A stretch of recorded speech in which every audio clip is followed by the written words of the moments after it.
ओम नमः सिद्धेभ्यः। ओम नमः सिद्धेभ्यः। प्यारे बंधु, आज हम सभी पुनः भगवान आदिनाथ के सम्मोहन में विराजमान हैं। आचार्य जिनसेन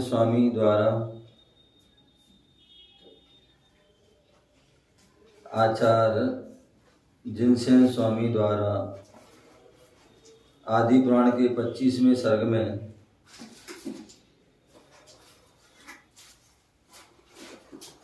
श्री जिन सहस्रनाम स्तोत्र का वर्णन चल रहा है और यहाँ पर 5वां अध्याय चल रहा है। कल हमने 29वीं क्लास में छंदों के माध्यम से उनके नाम गुणों के बारे में जाना था। आज हम पुनः 30वीं क्लास श्री जिन सहस्रनाम की तीसवीं क्लास में जो 83 नंबर में छंद में के माध्यम से उनकी और विशेषता को जानने के लिए हम यहाँ पर बैठे हुए जानने का प्रयास कर रहे हैं। यहाँ पर बोल रहे हैं, अनादि निधनो व्यक्तो व्यक्त वाग व्यक्त शासिना युगादि कृद युगाधारो युगाधिर जगदादिजा।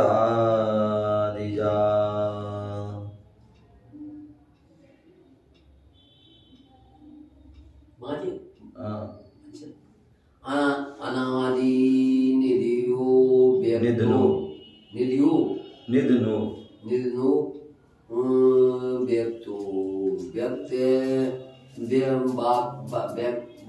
व्यक्त व्यक्त शासना युगादि कृत युगाधारो युगाधिर जगदादिजा।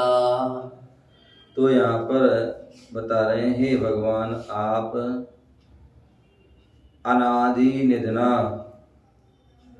आप आदि अंत रहित होने से अनादि निधन हैं।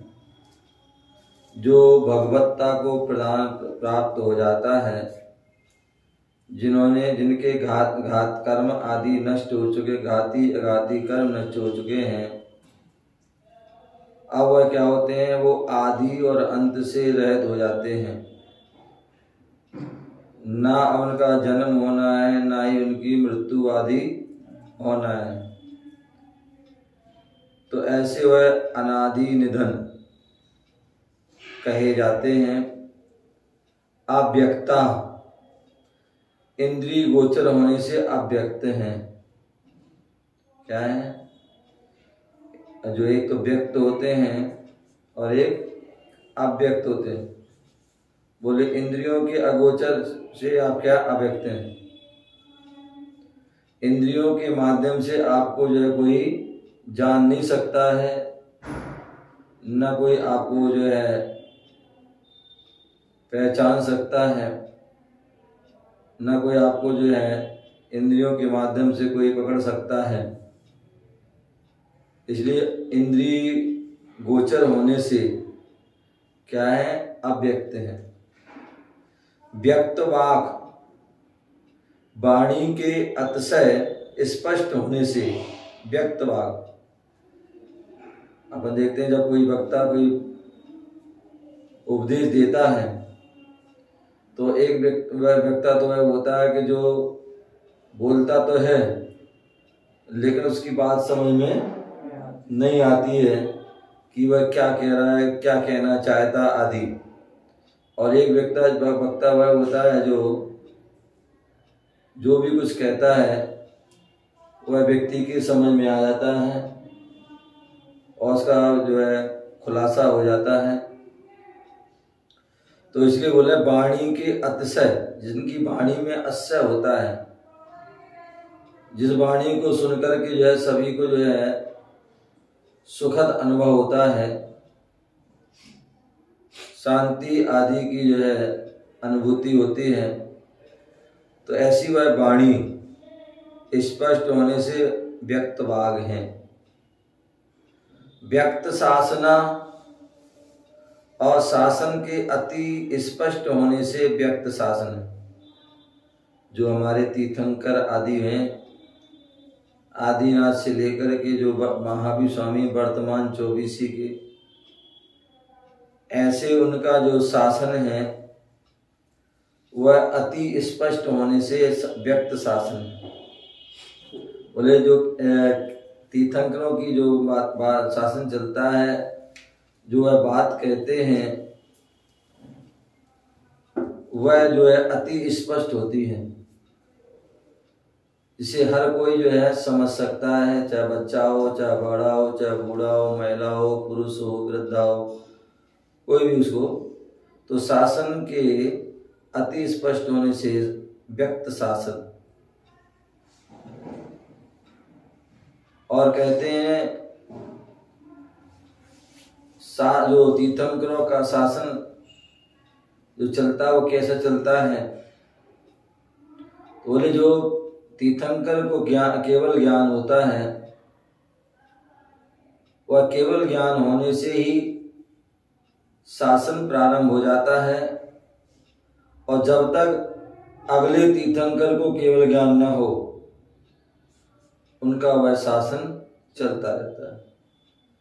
जैसे मान लीजिए आदिनाथ भगवान को केवल ज्ञान हुआ, उनका शासन प्रारंभ हो गया, उनकी दिव्य ध्वनि आदि प्रारंभ हो गई, और आदिनाथ भगवान के मोक्ष जाने के बाद भी जब तक दूसरे तीर्थंकर अजितनाथ हुए, जब तक उनको केवल ज्ञान आदि नहीं हो गया, तब तक जो है अजितनाथ भगवान का शासन मतलब जो आदिनाथ भगवान का शासन चला। और जैसे अजितनाथ को केवल ज्ञान हो गया तो उनका शासन, जैसे हम देख रहे हैं अभी वर्तमान 24 के 24वें तीर्थंकर भगवान महावीर स्वामी का भी शासन चल रहा है। अभी जो है देखा जाए तो भगवान महावीर स्वामी मोक्ष ले गए, लेकिन फिर भी शासन अभी उन्हीं का चल रहा है। उनकी जो है वाणी आदि दिव्य ध्वनि जो खिली थी वही जन जन तक पहुंची है, वही उसका श्रवण कर रहे हैं। तो इसलिए जो है वह शासन है। तो शासन के अति स्पष्ट होने से व्यक्त शासन कहा जाता है। युगाधिकृत, युग अर्थात कर्म भूमि के आदि व्यवस्थापक होने से युगाधिकृत। बोले जो आदिनाथ भगवान हैं उनके नामों में जो है ये युगाधिकृत भगवान कैसे हैं, युगाधिकृत हैं। क्यों? क्योंकि वह युग के प्रारंभ में जो है जन्म हुआ उनका। सामान्यतः कहा जाता है कि तीर्थंकरों का जो जन्म होता है वो चतुर्थ काल में होता है, लेकिन आदिनाथ भगवान का जो है जो जन्म तृतीय काल के जो है मध्य में हुआ।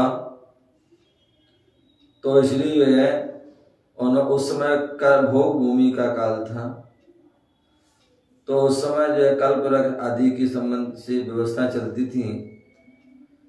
लेकिन जैसे आदिनाथ भगवान का जन्म हुआ, धीरे धीरे जो है भोग भूमि काल समाप्त होने लगा और कर्म भूमि प्रारंभ हो गई। तो जब कर्म भूमि जो प्रारंभ हो गया, कर्म भूमि जो काल प्रारंभ हो गया, तो अब किसी को पता ही नहीं था क्या करना, कैसे करना, कैसे अपनी आजीविका चलाएं। तो उसके लिए भगवान आदिनाथ ने जो है गृहस्थ अवस्था में, राजा अवस्था में उन्होंने 60 कर्म बताए। तो ऐसे 60 कर्म बताए थे, उन 60 कर्म के माध्यम से अपनी आजीविका चलाओ, ऐसा उन्होंने सबको प्रेरित किया था। इसलिए वह कर्म भूमि के जो है आदि के व्यवस्थापक होने से उनको युगाधिकृत कहा जाता है। युगाधारा और युग है कर्म भूमि के प्राणियों के आश्रय रूप होने से युगाधार क्या है, युग कर्म भूमि के जो प्राणी थे, उसमें जो जन्मे हुए प्राणी थे, तो उनको आश्रय रूप देने में, आश्रय देने के लिए युगाधार, क्योंकि जो है चाहे वो पंचम काल हो, चाहे जो है चतुर्थ काल हो, और विशेष तौर से चतुर्थ काल में कहते हैं कि उसमें जो है महापुरुषों का जन्म होता है। लेकिन वह महापुरुष सभी महापुरुष हों तो ऐसा नहीं है, सभी का जो है उत्कृष्ट शयनन हो, वज्रसुना शयन हो तो वह नहीं है। किसी का जो है मतलब उसमें उस समय भी जैसे आज जो है शयनन पाया जाती, हिंद शयनन पाया जाता है, लेकिन उस समय जो है छाऊ शयन आदि जो है पाए जा सकते हैं, क्योंकि ये सब जो शयनन है, संस्थान आदि हैं, ये सब हमारे पाप जो कर्म के अनुसार मिलते हैं। यदि आपने अच्छा कर्म किया है तो पुण्य की वजह से आपको सारा अच्छा व्यवस्था मिलेगी, और यदि जो है पाप कर्म का उदय है तो हमारे लिए वो अच्छी व्यवस्था नहीं मिल पाती है। तो इसलिए जो है युग मतलब कर्म भूमि के प्राणियों के आश्रय रूप होने से युगाधार, युगादि कर्म भूमि रूप युग के आरंभ करता होने से युगादि क्या है, कर्म भूमि रूप युग के आरंभ करता है।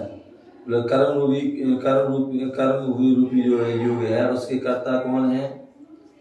बोले उनके युग के कर्ता जो है आदिनाथ भगवान है, तो ऐसे या तीर्थंकर भगवान है। तो ऐसे कर्म भूमि रूप युग के आरंभ करता होने से वह युगादि कहे जाते हैं। जगदा द्विजा कर्म भूमि रूप जगत के आरंभ में जन्म धारण करने से क्या है, कर्म भूमि मतलब उसके पहले प्रारंभ में ही जन्म को धारण करने से वह जगत द्विज कथ्यते कहे जाते हैं। भावार्थ, बोले हे भगवान आप आदि व अंत रहित होने से अनादि निधन है। क्या है? आप आदि व अंत रहित होने से क्या है? अनादि निधन। इंद्रिया गोचरा, इंद्रिया गोचर होने से अव्यक्त, क्या? इंद्रियों के अगोचर होने से जो है कैसे हैं? अव्यक्त। वाणी के अतिशय स्पष्ट होने से व्यक्त वाक हैं। शासन के अति स्पष्ट होने से वह व्यक्त शासन है। युग अर्थात कर्म भूमि के आदि व्यवस्थापक होने से युगाधिकृत, युग कर्म भूमि के प्राणियों के आश्रय रूप होने से युगाधार, कर्म भूमि रूप युग के आरंभ करता होने से युगादि तथा कर्म भूमि रूप जगत के प्रारंभ में जन्म धारण करने से जगदा द्विज कहे जाते हैं। इस प्रकार से यहाँ पर 83वें नंबर के छंद के माध्यम से यहाँ बताया गया। अब यहाँ पर 84 नंबर की जो है छंद के माध्यम से यहाँ बता रहे हैं। अतीन्द्रियो तीन्द्रियो धीन्द्रो महेन्द्रो तीन्द्रियार्थ द्रक अनिन्द्रियो मिन्द्राचर्यो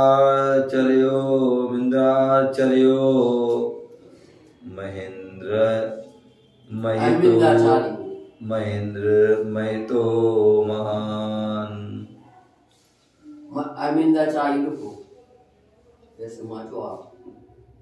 उसमें अलग अलग है, तो इसमें जो है अतीन्द्रियो, एक बार द्वारा देख लें। अतीन्द्रियो तीन्द्रियो धीन्द्रो महेन्द्रो तीन्द्रियार्थ द्रक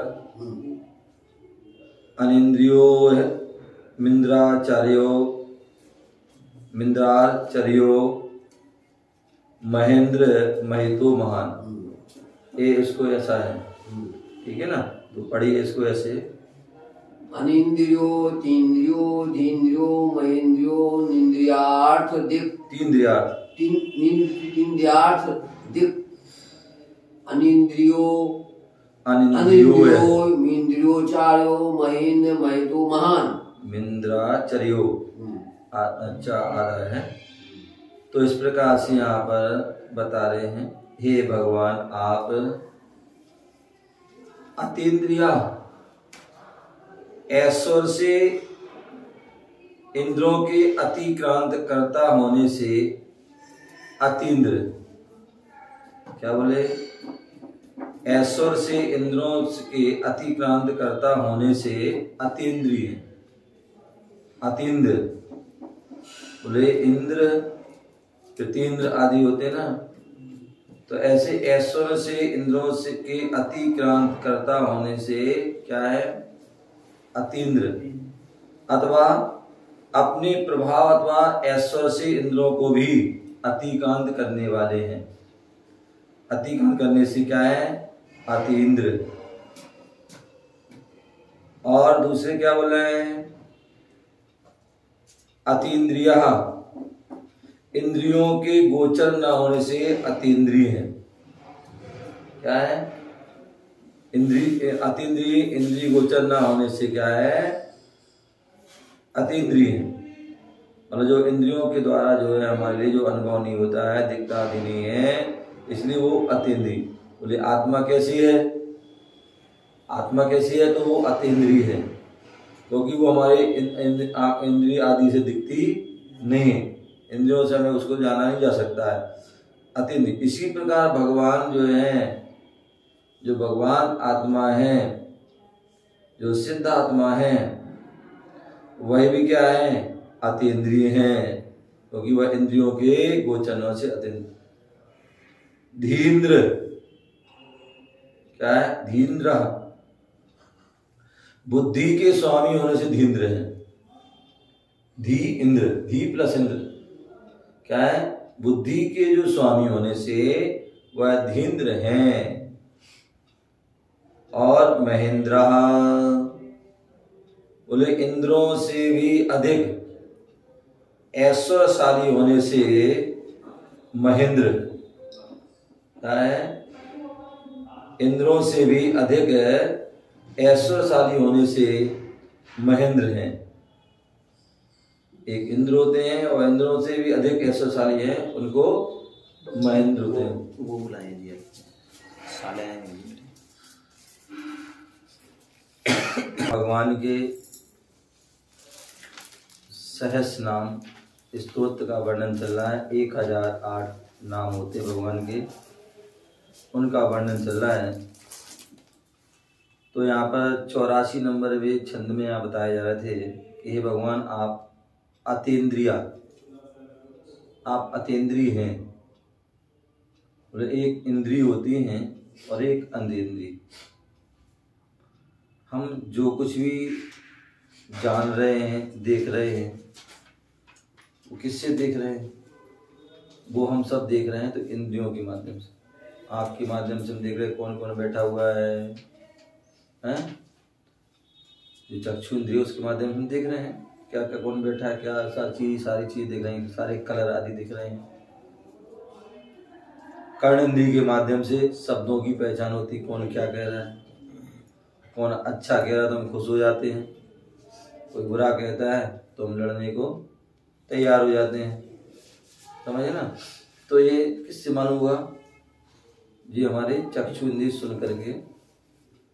दूसरा जो है घ्राण इंद्रिय, ये नासिका होती है, जिसके माध्यम से हम जानते हैं क्या सुगंध वस्तु है, सुगंध आ रही है या कहीं से दुर्गंध आ रही है।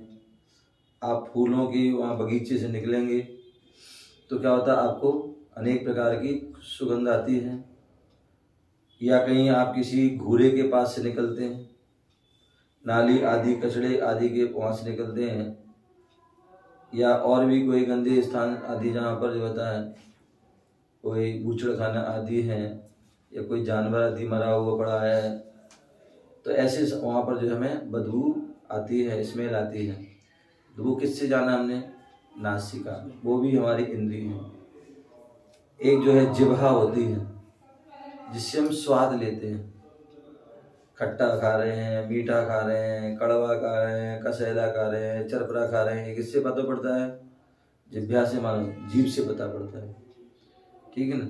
उसी प्रकार एक स्पर्श, हाथ आदि से हम क्या कोई वस्तु छूते हैं तो उससे मालूम पड़ता है कि ये क्या है, भैया ये हार्ड है, कोई ये क्या है, बोले नरम है, बोले ये मतलब कलर आदि मतलब जो भी है तो हल्का है। तो ये सारी चीज़ें हमें किससे मालूम पड़ती हैं? स्पर्श, छूने से, टच करने से या उसको हाथ में लेने से मालूम पड़ता है। तो इस प्रकार से मतलब ये कहने का तात्पर्य इंद्रियों के माध्यम से मालूम पड़ रहा है। अब आपसे कहा जाए कि भाई आत्मा कैसी है? हम सभी जीव हैं और जीव वही होते हैं जिनके अंदर आत्मा होती है। अब वो आत्मा कैसी है, कोई बता सकता है? अजर और अमर। नहीं, अजर नहीं, कैसी होती मैंने कहा, मतलब उसका क्या उसका आकार है, क्या उसका रूप है? अलौकिक होती है। अलौकिक, अलौकिक तो ठीक है, लेकिन मतलब आप जो है उसका कलर बता सकते क्या? दृश्य होती है। नहीं, उसको दिखा सकती क्या? कलर आदि नहीं दिखा सकती कहने क्या है, वो कलर आदि हम उसका नहीं बता सकते या आकार नहीं बता सकते, क्योंकि वो आत्मा जो है वो अतीन्द्रिय है, वो हम इंद्रियों के माध्यम से उसको नहीं जान सकते। जो आप सब कह रहे हो, बता रहे हो कि अलौकिक है, ये है, वो है, ये सब हमने जो रटी हुई बातें हैं या पढ़ी हुई बातें हैं उसके माध्यम से, बाकी वास्तविकता जो है आप नहीं बता पा रहे। जैसे मान लीजिए आपसे कोई कहे, आपसे कहे हैं कि मान लीजिए रसगुल्ला है, रसगुल्ला होता है, कैसा होता है? सफेद, मीठा होता है, सफेद होता है। वो बंगाली रसगुल्ला होता है, वो बंगाली रसगुल्ला होता है, स्पंज रसगुल्ला होता है। लेकिन सामा हम तो रसगुल्ला का भी तो सामा रसगुल्ला कैसा होता है? मीठा होता है। मीठा होता है। नहीं, कलर भी बता दो। सफेद ही होता है। मेला होता है, वो तो गुलाब जामुन होता है जी, लाल तो वो तो गुलाब जामुन, गुलाब जामुन जामुन कहते हैं, रसगुल्ला गुलाब जामुन। हमें क्या पता है, अब इन्हें बुंदेलखंड की बात क्या पता है? खाने का पता है जी गुरु जी, इन्हें तो गुलाब जामुन पता है। अब रसगुल्ला अपने वहाँ बुंदेलखंड में चलता है, इसीलिए इन्हें पता नहीं है। चलो कोई गुलाब जामुन सही। गुलाब जामुन कैसा होता है? लाल होता है जी, लाल से होता है, लाल काला मिक्स काला होता भी है, आता है जी। मिक्स होता है, ठीक है ना, वो कलर है उसका। अब उसके अंदर गुण क्या होता है? खाने में बहुत बढ़िया होता है जी, मीठा मीठा होता है। मीठा होता है। कैसा होता है? मीठा होता है, ठीक है ना, मीठा होता है। अब मीठा कैसे होता है? मीठा की क्या पहचान है, क्या उसकी डेफिनेशन है, आप क्या बता सकते हैं? कोई कहेगा, हो सकता है कि कोई गुड़ जैसा होता है, कोई शक्कर जैसा होता है, कोई अमृत जैसा मतलब होता है, उसके अंत क्या है उसका? मीठा कैसा होता है क्या बताएंगे? मतलब नहीं बता सकते, कोई डेफिनेशन। उसका अंत में यही कहेंगे, यही उसकी वो कह सकते हैं कि भैया अंत में आप खा के देख लो। क्या कर लो? खा के देख लो, आपको पता पड़ जाएगा। क्योंकि जितनी हम जो बात बता रहे हैं वो मतलब एक नॉर्मली बात है, कोई बेसिक मतलब जो उसकी जो मुख्य जो है बात हम नहीं बता पाएंगे। तो वही उसके लिए तो आप स्वाद जो है खाइए उसको, आपको पता पड़े। उसी प्रकार जो आत्मा कैसी है, क्या है, उसके बारे में तो हम जो है उसका अनुभव कर सकते हैं, वो हम उसको कह नहीं सकते हैं। उसकी वो चर्चा का विषय नहीं है, वो हमारी चर्या का अनुभव का विषय है। तो इसलिए यहाँ बोलना है कि भगवान कैसे हैं, तो बोले अतीन्द्रिय हैं। उनको हम जो है इंद्रियों के माध्यम से नहीं जान सकते, उनको हम अतीन्द्रियों के माध्यम से, आत्मा के माध्यम से उसका अनुभव कर सकते हैं। तो इसलिए ऐश्वर्य से, इंद्रों से अतिक्रांत करता होने से अतीन्द्र हैं। कैसे हैं? अथवा अपने प्रभाव अथवा ऐश्वर्य से इंद्रों से भी जो अधिक, इंद्रों से भी अतिक्रांत करने से वह अतीन्द्रिय हैं। अतीन्द्रिया, और अतीन्द्रिय क्या है? इंद्रिय गोचर न होने से, इंद्रियों के द्वारा वह जान नहीं सकते उनको, इसलिए वो क्या है? इंद्रिय, अतीन्द्रिय हैं। ठीक है ना। धीन्द्रा, बोले धी माने क्या होती है? बुद्धि। क्या होती है? धी माने बुद्धि। जो बुद्धि में भी जो है क्या है? इंद्रों से भी क्या है? विशेष, एक सामान्य बुद्धि वाले हैं और एक बुद्धियों में भी श्रेष्ठ है। तो इसलिए बोले, क्या बोल दिया उनको? धीन्द्र, धीन्द्रा। तो बुद्धि के स्वामी होने से क्या है? सर्वश्रेष्ठ बुद्धि है उनके पास। हम लोग के पास तो कुछ भी नहीं है, तुच्छ है, लेकिन उनके पास उसके पूरे स्वामी हैं। जितने भी बुद्धि वाले लोग हैं उनके भी स्वामी हैं, इसलिए उनको धीन्द्रा। महेंद्र क्या है? इंद्रों से भी जो है अधिक ऐश्वर्यशाली। क्या है? इंद्रों, एक इंद्र होते हैं और इंद्रों से भी जो है क्या है? अधिक ऐश्वर्यशाली होने से वह महेंद्र। हमारे यहाँ इंद्र, नरेंद्र, सुरेंद्र, महेंद्र, या अपने जो सौधर्मेंद्र, ईशानंद, शांत कुमार, महेंद्र आदि जो 16 स्वर्ग हैं, और 16 स्वर्गों में 12 उसमें कल्प हैं, तो इसलिए वहां महेंद्र आदि भी संज्ञा आती है। तो इंद्रों से भी अधिक क्या है? प्रभावशाली होने से वो महेंद्र कहे जाते हैं। मतलब जहां पर सारे स्वर्ग के जितने भी देवी देवता हैं उन भगवान के सामने फीके हैं। जैसे कहते ना कि जो आकाश में अनेक प्रकार के जो है तारे आदि होते हैं, तारे होते हैं, तो उनकी कीमत कब तक है? जब तक वो चंद्रमा आदि नहीं है।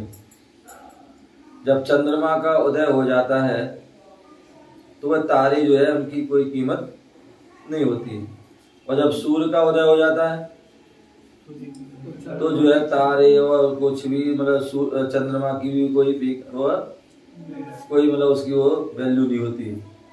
उसी प्रकार सामान हम दीपक जला रहे हैं तो उससे प्रकाश होता है।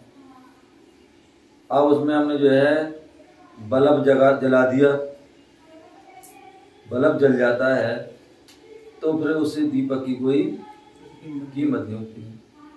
हेलोजन जल जाए, हेलोजन जल जाती है, बड़ा बॉक्स जल जाता है तो फिर बल्ब की भी कोई कीमत नहीं होती है, समझ ना।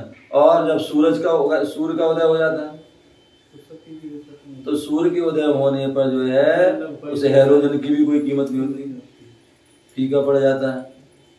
और जब भगवान जो अनंत भगवान का जब उदय हो जाता है वो आ जाते हैं तो उनके सामने सूरज आदि सब वो जो है फीके पड़ जाते हैं। तो इसलिए बोला इंद्रों से भी जो अधिक ऐश्वर्यशाली होने से वह महेंद्र हैं।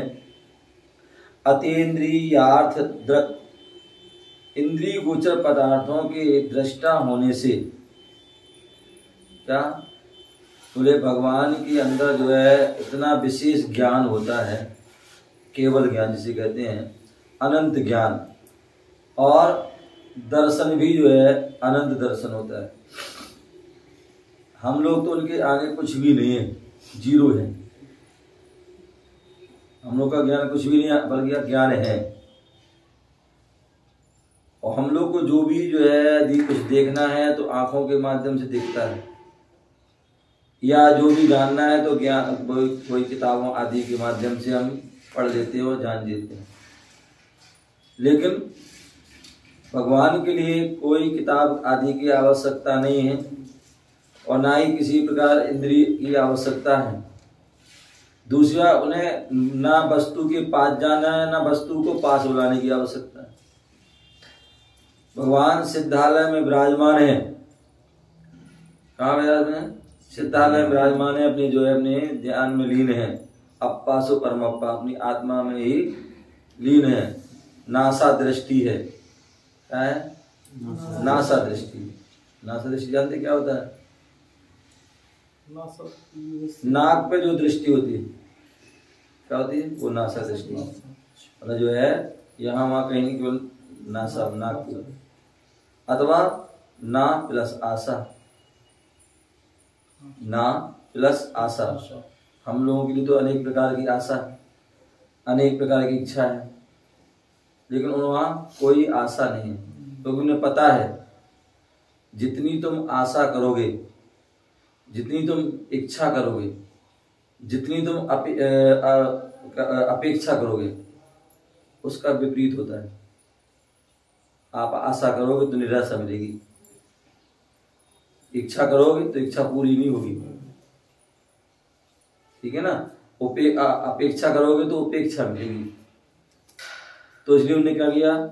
ना प्लस आशा, कोई आशा नहीं, सब आशा, सब हमने उससे परे हो गए, कोई इच्छा नहीं है। और उनकी जो इच्छा जहां होती है वहां दीक्षा नहीं हो पाती। जहां पर इच्छा होती है वहां दीक्षा नहीं, और जहां पर सारी इच्छाएं समाप्त हो जाएं वहीं दीक्षा प्राप्त हो जाती है। तो इसलिए वहां कोई इच्छा नहीं है, क्योंकि इच्छा होगी तो दीक्षा नहीं होगी, दीक्षा नहीं होगी, दीक्षा नहीं होगी तो वो भगवान भी नहीं बन पाए। तो यदि भगवान बने हैं तो दीक्षा पूर्वक मुनि बन करके ही भगवान बने, और वहां सारी उन्होंने इच्छाएं को समाप्त कर, आशा को समाप्त कर दिया। अपेक्षा, कोई अपेक्षा नहीं किसी से, तो इसलिए उनकी जो है उनकी उपेक्षा नहीं हुई, ठीक है ना। तो इसलिए क्या बोल रहे हैं? इंद्रिय गोचर पदार्थ। तो कहने का तात्पर्य जितने भी संसार में पदार्थ हैं जो इंद्रिय गोचर हैं, उन सब के वह दृष्टा होने से अतीन्द्रियार्थ दाग है। इसलिए वो क्या है? मतलब उन्हें कुछ देख भी नहीं रहे हैं, लेकिन उनका सारा दर्शन में झलक रहा है। क्या हो रहा है? वो कुछ भी नहीं देख रहे लेकिन फिर भी झलक रहा है। हम बहुत कुछ देखते हैं, देखने का प्रयास करते हैं, लेकिन फिर भी नहीं दिखता है, क्योंकि हम इंद्रिय से देख रहे हैं, वो अतीन्द्रिय से। तो इसलिए उन्हें कोई देखने की आवश्यकता नहीं, लेकिन सब कुछ दिख रहा है। कोई भी उन्हें जानने की आवश्यकता नहीं है, कोई भी जानने की आवश्यकता नहीं है। आजकल तो हमको जानना, कुछ भी जानना है तो या एक किताब वो किताब आदि पढ़ते हैं, या आजकल गूगल बाबा है। क्या है? गूगल बाबा है। जहाँ कुछ भी खोजना हो तो वहां जाओ तो आपको सब कुछ मिल जाएगा। लेकिन वहां उन्हें ना गूगल बाबा पे जाना है और ना ही कोई सास आदि कुछ भी जो है उनको पढ़ने की या जानने की कोई आवश्यकता नहीं है। क्यों? क्योंकि वो अतीन्द्रिय ज्ञान, केवल दर्शन प्राप्त हैं। तो इसलिए वो क्या है? इंद्रिया गोचर पदार्थ की दृष्टा, तब देखने वाले होने से वह अतीन्द्रियार्थ दृक् अनिंद्रिया। भगवान कैसे होते हैं? अनिंद्रिया होते हैं। बोला इंद्रिय रहित होने से अनिंद्रिय हैं। जितने भी संसारी प्राणी, हम सभी क्या है? संसारी प्राणी हैं। इसलिए हमारे अंदर इंद्रियां, हमारे पास इंद्रियां हैं। क्या है? हमारे पास इंद्रियां हैं। हमारे पास है इंद्रियां भी हैं। कितनी है? कितनी है रिया? बहुत सारी कितनी है? कुछ तो गिनती होगी हैं? कितनी है? किसी को पता है? दो कौन बोलना? तुम? दो इंद्री कौन कौन सी ये बताओ? आंख इंद्रिय है, हैं? अभी मैंने पांचों बताई थी आपको। है कि नहीं है? तो पांच है कि नहीं है? ये दो इंद्रिय जो होती है वो दो जिनको होती है वो दो इंद्रिय होते हैं। शंख जो है वो दो इंद्रिय है, लट जो है वो दो इंद्रिय है, और शीप आदि जो है वो दो इंद्रिय हैं। तो आप वो तो नहीं है, आप मनुष्य हो, तो इसलिए पंचेंद्रिय हो। क्या हो? क्योंकि आपकी स्पर्श भी है, रसना भी है, घ्राण भी है, चक्षु भी है, कर्ण भी है। समझ गए ना? तो जिनके पांचों होते हैं वो पंचेंद्रिय होते हैं। एक पृथ्वी, जल, अग्नि, वायु, वनस्पति, ये सब ये 5 है ना, इनके केवल एक जो है एक इंद्रिय पाई जाती है, केवल स्पर्श इंद्रिय।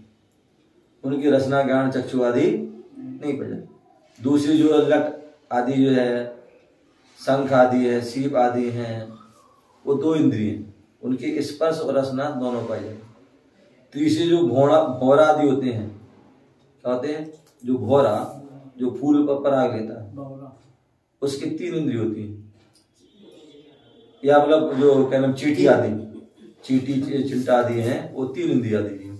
उनकी स्पर्शन रसना घ्राण ये 3 इंद्रिय होती, ठीक है ना। चौथे होते हैं भौरा पतंगा आदि जो उड़ने वाले जीव हैं, ये 4 इंद्रिय जीव होते हैं, क्योंकि उनकी स्पर्श रसना घ्राण चक्षु ये पाए जाते हैं। लेकिन जो मनुष्य होते हैं, त्रियंश जो होते हैं, देव जो होते हैं, नारकी होते हैं, वो 5 इंद्रिय जीव हैं, क्योंकि उनके ये 5 स्पर्श रसना घ्राण चक्षु कर्ण ये 5 पाई जाती हैं, ठीक है ना। तो इस प्रकार से जो है यहाँ बोल रहे हैं अनिंद्रिया। लेकिन भगवान कैसे होते हैं, वो इंद्रियों से रहित होते हैं। क्या, इंद्रियों से रहित होते हैं, वो अतीन्द्रिय हैं, क्योंकि जो कर्म से सहित होते हैं वही इंद्रिय जीव होते हैं, उनकी इंद्रियां होती हैं। और जो कर्म से रहित हैं वो क्या है, वो अतीन्द्रिय, क्योंकि इंद्रिय भी जो है कर्म से मिलती है। बोले एक इंद्रिय नाम कर्म के उदय से हमें एक इंद्रिय मिलती है, 2 इंद्रिय नाम कर्म के 2 इंद्रिय मिलती हैं, 3 इंद्रिय नाम कर्म 3 इंद्रिय मिलती हैं, 4 चतुर्इंद्रिय नाम कर्म के उदय से 4 इंद्रिय मिलती हैं, और 5 इंद्रिय नाम कर्म के उदय से 5 इंद्रिय मिलती हैं। तो लेकिन वो भगवान जो है वो इंद्रिय से रहित हो चुके हैं, इसलिए वो कर्मों से रहित हो चुके हैं, इसलिए वो अतीन्द्रिय हैं। तो इंद्रिय रहित होने से जो है क्या है, अतीन्द्रिय। अयमिंद्राचर्य, अयमिंद्र देवों के द्वारा पूजित होने से अयमिंद्राचर्य कहे जाते हैं। बोले इंद्र और अहिमिंद्र, बोले 16 स्वर्ग तक इंद्र आदि की संज्ञा है। 16 पहले स्वर्ग से लेकर 16 स्वर्ग तक इंद्र आदि की क्या है, वो जो उनकी व्यवस्था है। लेकिन 16 स्वर्ग के ऊपर जो 9 ग्रीवक, 9 अनुदिश, 5 अनुत्तर हैं, वहां पर सब अहिमिंद्र है। क्या है, वहां सब बराबर है। पर पहले स्वर्ग से जो 16 स्वर्ग तक तो अंतर है, कहीं कोई कुछ है, कोई कुछ है, कोई कुछ है। लेकिन 16 स्वर्ग से ऊपर के जो जितने भी हैं वो सब अहिमिंद्र हैं और सभी एक समान हैं, किसी में कोई अंतर नहीं। तो अयमिंद्राचर्य अहिमिंद्र देवों के द्वारा पूजित होने से अहिमिंद्राचर्य है। महेंद्र महिता क्या है, महान इंद्र द्वारा पूजित होने से। किसके द्वारा, महान। बोले हमारे जो भगवान होते हैं वो कैसे होते हैं, वह 100 इंद्रों के द्वारा पूजित होते हैं। कितने इंद्रों के द्वारा, 100 इंद्रों के द्वारा। जैन धर्म में कहा जाता है कि जो 4 प्रकार के देव होते हैं, 4 प्रकार के देव, और उन देवों की भी बहुत सारे, तो 4 प्रकार के देव, भवनवासी, व्यंतर, ज्योतिष, कल्पवासी। तो भवनवासी की सामान्यता जो है 10 जो उनके भेद होते हैं, 10 के इंद्र और फिर प्रतियन आदि मिलाते हैं तो 40 उनके भेद हो जाते हैं, भवनवासी के 40। और उसी प्रकार जो है उनके व्यंतर के 8 होते हैं, और 8 के फिर इंद्र और प्रतियन आदि मिला देते हैं तो उनके 32 हो जाते हैं, ठीक है ना। और उसी प्रकार जो है जो भवनवासी, व्यंतर, ज्योतिष जो देव होते हैं और वैमानिक देव होते हैं, वैमानिक देव होते हैं। तो जो वैमानिक देव होते हैं उनके 12 कल्प होते हैं, और 12 के जो है वो करते हैं तो 24 उनके भेद होते हैं। तो 40, 32 और 24 कितने हो गए, 96 हो गए। और ज्योतिष देवों के जो है मुख्य रूप से जो है उनके 5 भेद हैं।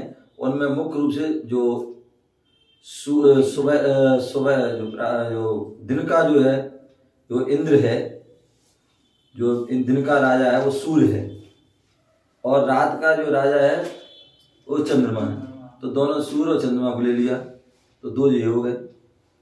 और मनुष्यों में चक्रवर्ती, मनुष्यों में चक्रवर्ती और क्या बोलते हैं त्रियंचों में जो है राजा कौन होता है? शेर। तो ऐसे जो है 100 इंद्र हो जाते हैं और 100 इंद्रों के द्वारा वो भगवान क्या होते हैं? पूजित होते हैं। तो इसलिए यहाँ बता रहे हैं कि महेंद्र महिता महान इंद्रों द्वारा पूजित होने से महेंद्र महित तथा महान प्रमुख गुणकारी होने से क्या है? प्रमुख गुणकारी होने से वह महान कथ्यते कहे जाते हैं। तो इस प्रकार से यहाँ पर जो है 84 नंबर के जो है काव्य के माध्यम से क्या 84 नंबर के काव्य के माध्यम से यहाँ पर हमने अनेक नामों के बारे में जाना। हम सभी उन नामों को बड़े ध्यान से सुनते हैं, उनका श्रवण करते हैं, उनका स्मरण करते हैं, उनकी स्तुति करते हैं। तो और इसी भावना से करते हैं कि हे भगवान, जैसे आपने गुणों को प्राप्त किया वैसे गुण हमें भी प्राप्त हो। जैसे आप महान हुए हैं वैसे हम भी महान हो। जैसे आपने अपनी आत्मा को, सामान्य आत्मा को, बहिरात्मा को अंतरात्मा और परमात्मा बनाया, उसी प्रकार हम भी अपनी आत्मा जो हमारी बहिरात्मा है उस बहिरात्मा आत्मा को अंतरात्मा और अंतरात्मा ही क्या परम उत्कृष्ट श्रेष्ठ आत्मा बना सके, ऐसी हम भावना करते हैं। ओम नमः शिवाय।